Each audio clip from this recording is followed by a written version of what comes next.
মাধবী, মাধবী। দাদু,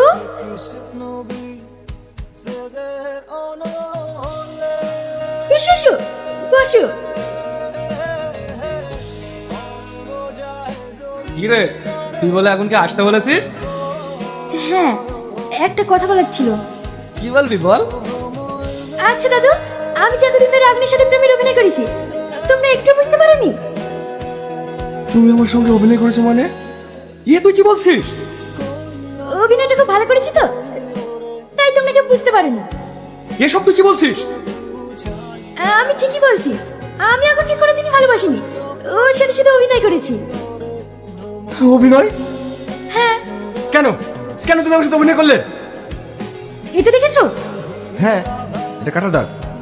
মনে পড়ে সেই ছোটবেলায় তুমি ঢিল মেরে আমার কপালটা কেটে দিয়েছিলে? আমি তো তোমাকে কেটে দিতে পারিনি, তাই ভালোবাসার আঘাত দিয়ে মারের প্রতিশোধ নিলাম। দিদি ভাই, তুই কি বলছিস? সেই ছোটবেলায় কবে কি হয়েছে তার প্রতিশোধ তুই এইভাবে দিবি? তোর আমি হাত ধরছি, তুই আমার নাতের জীবনটা এইভাবে শেষ করে দিস না। তুমি জানো তোমার নাতি মানুষ না, ও একটা জানোয়ার। কি বললি? আমার নাতি জানোয়ার? তুই একটা মানুষ? দাদা, তুমি ওকে মেরো না।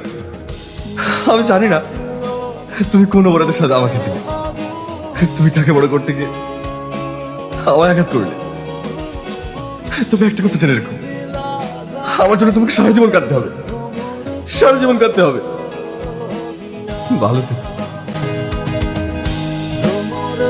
চলো দাদু।